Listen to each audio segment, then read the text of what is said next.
Em nome de Allah, o Clemente, o Misericordioso, hoje, como foi pedido, eu apresentarei alguns versículos da Bíblia e também algumas provas, segundo a Bíblia, sobre a vericidade do Messias prometido, alayhi salam, Mirza Ghulam Ahmad, que paz esteja sobre ele.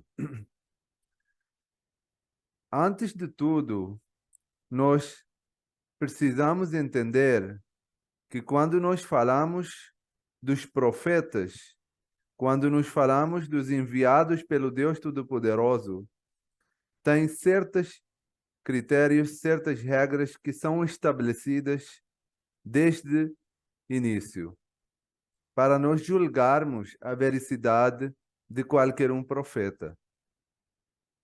E vendo essas provas, ou julgando através dessas provas, nós podemos ver a veracidade de qualquer um profeta.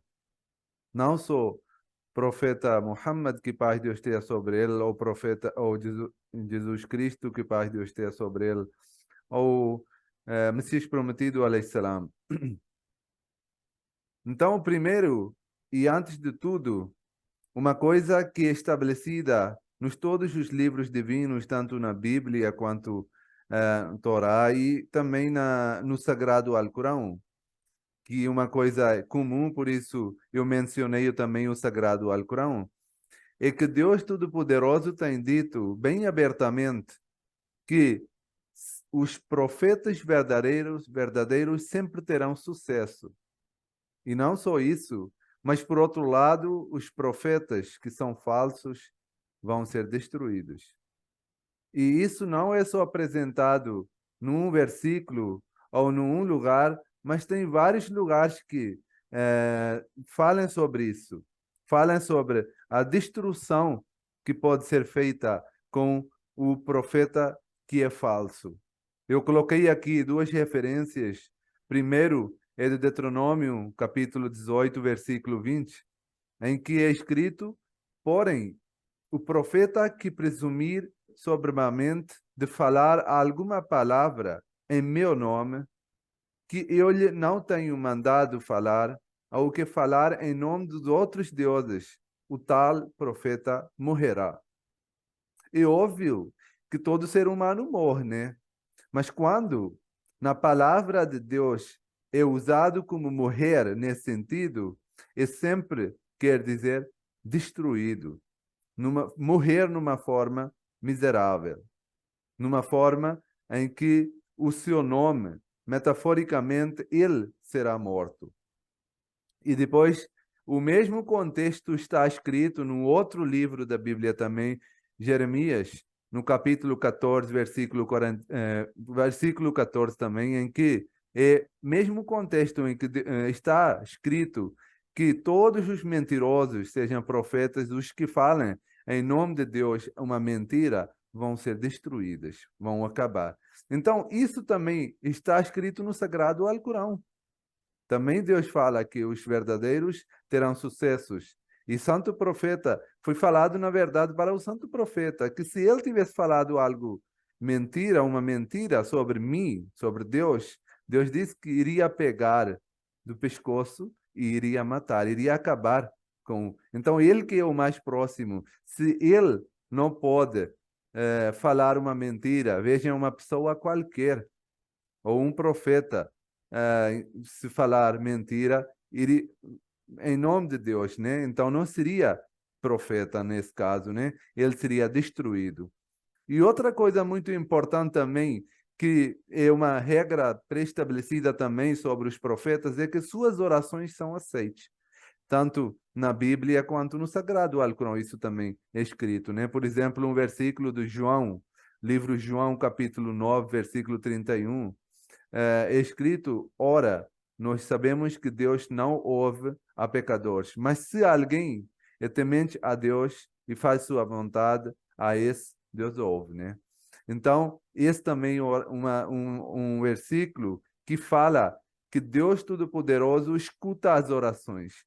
Então, nós vemos Por exemplo, no caso do Messias prometido, alayhissalam, agora, aplicando essas duas regras, em primeiro lugar, nós vemos que até os próprios inimigos na vida do Messias prometido, alayhissalam, eles disseram que nós vamos destruir tudo que o Deus falou sobre os falsos, mentirosos, né? Eles estavam dizendo que você é mentiroso e nós vamos destruir. Mas, por outro lado, o Messias prometido, alayhissalam, disse bem aberto, né?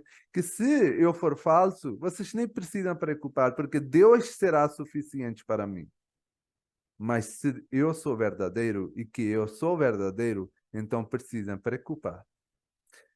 Então, vimos que ao longo do tempo, depois do falecimento do Messias prometido, a comunidade continuou progredindo, continuou florescendo, continuou espalhando nos cantos da terra. Na verdade, tem profecia do Messias prometido, alayhissalam, em que Deus Todo-Poderoso disse a ele que farei com que a sua mensagem chegue aos cantos da terra. Era o momento em que os inimigos diziam para ele que você nem poderá sair, a sua voz nem poderá sair dessa aldeia e que nós vamos destruir tudo, o seu plano, a sua comunidade e você. Mas vejam hoje, depois de 130 anos do falecimento, como a comunidade é espalhada, como as suas orações são aceitas, como Deus honrou a sua palavra e como honrou as suas profecias. E em relação às orações, nós sabemos que tem milhares de orações do Messias prometido, em que, por um lado, ele foi decepcionado pelo lado físico das pessoas, né? Pelo lado óbvio, por exemplo, tem casos em que um doente, por exemplo, foi apresentado para os médicos e tudo mais, e eles não poderiam curar, não tinha cura nenhum. Mas quando o Messias prometido fez a oração, ele disse, Deus informou ele que o Deus Todo-Poderoso aceitou sua oração e depois a pessoa foi curada. E tem milhares dos casos assim, que são, se nós olharmos nos mais de 85 livros do Messias Prometido, vamos encontrar vários casos. Mas como eu vou ser muito breve nas todos os tópicos, todos os categorias dessa veracidade, então vou passar para outra forma de como nós podemos julgar a veracidade de um profeta, ou nesse caso do Messias Prometido, alayhissalam. Uma coisa nós entendemos muito simples, é que às vezes, na verdade, a maioria das vezes, a vinda de um profeta prometido não é do mesmo jeito como é esperado. Por exemplo, tem um versículo do Pedro 2, capítulo 3, versículo 10, em que é escrito, virá, entretanto, como ladrão o dia do Senhor, no qual os seus passarão com estrepitoso, estrondo, e os elementos se desfarão abraçados. Também a terra e as obras que nela existem serão atingidas. Então, Deus, aqui está escrito, bem claro, que o dia do Senhor, quando o Senhor virá, quando o profeta virá, vai ser como ladrão. O que o ladrão faz? O ladrão muda a sua aparência. Ele não quer que as pessoas reconheçam ele, né? Ele tem uma forma diferente. Do mesmo jeito, no dia que esse dia chegará, vai ser um dia diferente, vai ser um dia em que as pessoas não o acharão, né? Tem outro versículo também que fala sobre isso, que assim vocês também precisam estar preparados, porque o Filho do Homem virá numa hora em que vocês menos esperam. Mateus 24, 44. Então, aqui também está entendido que eles, quando aparecem os profetas, no caso, quando o Messias prometido também apareceria, ele apareceria de uma forma que as pessoas não esperam.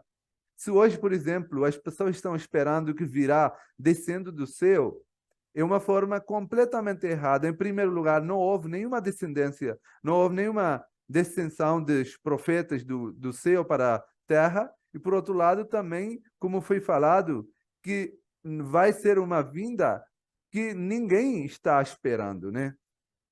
Nós também temos outros exemplos, outros casos em que entendemos, segundo a Bíblia, profeta Jesus Cristo já mencionou isso anteriormente, que do céu ninguém desce. Sim, as pessoas ou os profetas vêm com as características dos outros profetas. Por exemplo, quando Jesus Cristo proclamou ser Messias, os judeus estavam esperando Elias. Então, quando eles foram lá, eles falaram isso. Eis que eu vos enviarei o profeta Elias. Os judeus falam isso, né? Antes que venha o grande e terrível dia do Senhor. Malaquias, capítulo 4, versículo 5. Então, os judeus estavam esperando por causa dessa profecia, né?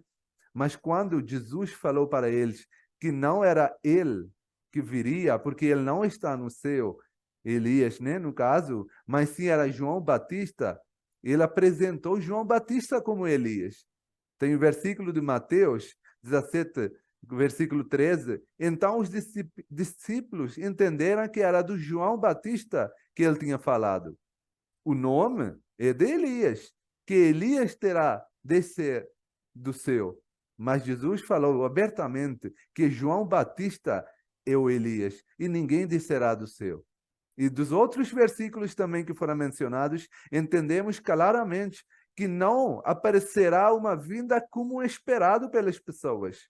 Porque os profetas vêm para que as pessoas possam acreditar e possam ser examinados a sua fé, né? Então, se tudo for aberto, ninguém terá ninguém vai desconfiar nos profetas. Então, tem que ter sempre algo escondido, invisível, para que a fé das pessoas possa ser examinado, né? Por isso você vê, todos os profetas vêm de uma forma humilde, vêm de uma forma que eles são fracos, vêm de uma forma que é menos esperado que um profeta poderá vir, né? Aconteceu com o caso do profeta Moisés, com o caso de Jesus Cristo e no caso do profeta Muhammad, que paz de Deus tenha sobre ele. E aconteceria a mesma coisa com o Messias prometido, e aconteceu, né? As pessoas esperam que vai descer do céu com os anjos o Jesus Cristo. Mas a Bíblia está falando que não vai ter nenhuma vinda de Jesus como as pessoas estão esperando. Na verdade, vai ser como ladrão. Virá, entretanto, como ladrão o dia do Senhor, em que as pessoas nem vão reconhecer, né? Porque vai ter uma forma diferente do que as pessoas estão esperando. Então, agora vamos focar mais um pouquinho sobre o lugar onde teria essa vinda do Senhor, né, do profeta, do Messias prometido. E nós entendemos que isso é exatamente o lugar onde foi vinda do Messias prometido, alayhi-salam, na Índia, né? Porque Mateus, no capítulo 24, versículo 27, é escrito: porque assim como o relâmpago sai do Oriente e se mostra no Ocidente, assim será a vinda do Filho do Homem. Vejam só, tão claro está escrito. Relâmpago é a palavra parábola usado na palavra de Deus quando fala dos ensinamentos divinos. Relâmpago é um ensinamento divino. Então está escrito que esses ensinamentos divinos vai sair do Oriente e vai brilhar o Ocidente. Isso não vai ser no Ocidente. Isso vai ser no Oriente. E está escrito nos ditos do santo profeta Muhammad, que paz de Deus esteja sobre ele também, que vai ser no Oriente de Damasco que vai ter a vinda do Messias prometido. E no Oriente de Damasco, ou no Oriente, que foi mencionado aqui no Mateus também, é aquela parte de Índia, do onde houve a vinda ou o advento do Messias prometido, alayhi-salam, que brilhou não só o Oriente, mas o Ocidente também, com os ensinamentos divinos. E depois tem outro dito também, outro versículo também da Bíblia que fala e enfatiza sobre esse ponto de que o Messias prometido viria do Oriente, né? Está escrito no Isaías: quem suscitou do Oriente aquele cujos passos a vitória acompanha? Quem faz que as nações lhe submetam e que ele domine sobre reis? Ele os entrega à sua espada como o pó e ao seu arco como pragana arrebatada pelo vento. Aqui também está falado abertamente que a vinda será de um lado do Oriente e que ele vai reinar as pessoas, vai ter, as nações vão submeter. Não é submeter assim, de uma forma física, né? Mas sim espiritualmente, vão aceitar os ensinamentos dele e vão submeter nos ensinamentos que ele vai trazer. O relâmpago, ensinamento divino que ele vai espalhar para o Ocidente, trazendo do Oriente. Então, isso especifica um lugar em que iria o Messias prometido, que nesse caso é exatamente aquele lugar de Índia, onde apareceu o Messias prometido e proclamou ser a segunda vinda de Jesus Cristo, que paz de Deus tenha sobre ele. Agora, a Bíblia também fala do horário, fala do tempo em que o Messias irá aparecer, né? Tem vários passagens de Mateus e Lucas que falam sobre isso, né? Em que tem vários sinais que aparecerão. Por exemplo, no Mateus 24, versículo 44, é escrito: assim vocês também, como eu mencionei anteriormente também, né? Precisam estar preparados, porque o Filho do Homem irá numa hora em que vocês menos esperam. A primeira coisa é que vai ser o horário que todo mundo vai ser assim, que não vai acontecer agora, não vai acontecer agora, né? Que vai ser menos esperado. E depois, no Lucas 24, versículo 99, está escrito: logo depois de tribulação daqueles dias, escurecerá o sol e a lua não dará a sua luz.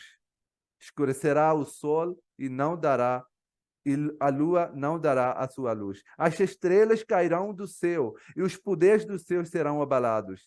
Esse é o versículo tão poderoso sobre o tempo da vinda do Messias prometido. E é exatamente o que está escrito no Ditos do Santo Profeta também, em que está escrito que vai acontecer a eclipse de lua e sol, em que o sol fica escurecido e lua não passa a luz do sol. Então, e estrelas caem. É exatamente o momento de vinda do Messias prometido. E em 1894 aconteceu um eclipse de lua no mesmo mês, que era o mês do Ramadã, segundo as profecias dos ditos do Santo Profeta também, que falavam que aconteceria esse eclipse de lua e sol no um mês, quando haverá a vinda do Messias prometido. Então, mais uma vez, estão falando abertamente. E depois tem outro versículo também de Malaquias 3:1. Eis que eu envio o meu mensageiro que preparará o caminho diante de mim. De repente, virá ao seu templo o Senhor, a quem vos buscais, o anjo da aliança, e quem vos desejais. Eis que ele vem, diz o Senhor dos exércitos. Então, inclusive, está falando de vinda do Messias, que vai ser um profeta antes dele.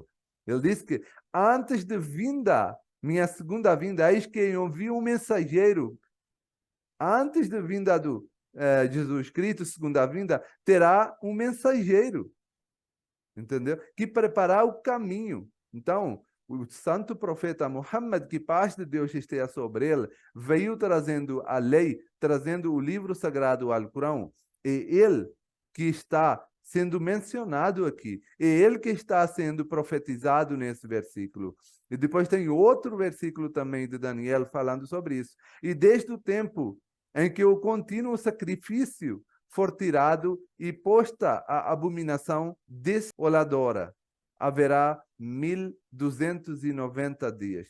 Olha, isso é tão específico, mas tão específico, que não dá para acreditar. Veja só, em primeiro lugar, em tempo que o contínuo sacrifício for tirado. Como é que pode ser tirado o sacrifício contínuo que era dos judeus? Através de uma outra lei. E era a lei de quê? Lei do profeta Muhammad, como foi mencionado no versículo anterior que eu mencionei. Então, depois da vinda do profeta Muhammad, que paz de Deus esteja sobre ele, esse sacrifício foi tirado, porque veio uma outra lei, um outro livro sagrado, o Alcorão. E depois romperam abominações desoladoras, guerras, desastres, que as pessoas não querem, mas têm que lutar, têm que fazer. Acontecem, né? e haverá 1290 dias. Nós sabemos que quando é caso da palavra de Deus, quando isso é mencionado nos livros sagrados, os dias são contados como anos. Então, exatamente depois de 1290 dias, 1290 dias, enfatizando, de Hijria, depois da vinda do profeta Muhammad, o Messias prometido, alayhi salatu wassalam, houve a vinda do Messias prometido, alayhi salam, exatamente no ano de 1290. Esse é uma profecia tão clara, mas tão clara, aberta, que não dá para refutar isso, não dá para tirar essa profecia da Bíblia. E depois tem outro, tendo em conta o tempo, vou tentar resumir agora para finalizar o meu discurso. Um outro versículo também do livro Lucas 21 e versículo 10 é escrito: então lhe diz, nação se levantará contra nação e reino contra reino. Haverá grandes terremotos, fomes e pestes em vários lugares e acontecimentos terríveis e grandes sinais provenientes do céu. O quão aberto está escrito? O que mais a gente precisa? Pestes, que está escrito tão aberto, que aconteceu no tempo do Messias Prometido. Se nós lermos a história do tempo do Messias Prometido, alayhi salam, como foi espalhado o peste. E logo depois, quando ele proclamou ser Messias Prometido, como houveram 2 guerras mundiais seguidas, que nunca tinha acontecido. Obviamente houveram várias guerras, mas nunca foram chamadas guerras mundiais. Isso porque nação se levantará contra nação e reino contra reino. E haverá grandes terremotos, fomes e pestes em vários lugares. Então, esses são os tempos, esse é o horário, esse era que foi profetizado pela Bíblia. E também tem vários outros versículos também do Sagrado Alcorão, inclusive, também, que falam sobre o tempo que virá o Messias. Mas, ao mesmo tempo, fala que vai vir de uma forma que é menos esperado, de uma forma como foi falado, ladrão, né? Que como é ladrão vem, né? Para quê? Porque as pessoas não vão conseguir reconhecer, né? Virá, entretanto, como ladrão o dia do Senhor. É porque as pessoas não irão reconhecer. E também foi dito ao mesmo tempo que quando virá o profeta, ele não vai descer do céu. Porque todo mundo está esperando que vai descer do céu. Então, se vai descer do céu, vai acabar com essas profecias que falam que vai ser menos esperado do jeito. Então, houve, segundo a comunidade muçulmana Ahmadiyya, houve essa vinda do Messias prometido através da pessoa do Mirza Ghulam Ahmad, que paz de Deus esteja sobre ele, que proclamou ser Messias prometido e reformador dessa época. Ele mesmo falou que o mundo de hoje está esperando que alguém descerá do céu, mas ninguém vai descer do céu. E a geração nova também pode esperar, mas vão ficar esperando e ninguém descerá do céu. Quem era para vir, ele disse que chegou e eu vim em nome de Jesus Cristo, que paz de Deus esteja sobre ele, para estabelecer paz e justiça e estabelecer fé nos corações das pessoas. Que Allah, Deus Todo-Poderoso, nos permita pregar e chegar, fazer com que chegue a mensagem de Messias Prometido até todas as pessoas e que as pessoas possam entender e aceitar essa mensagem do Messias Prometido. Amém. Jazakumullahu ta'ala.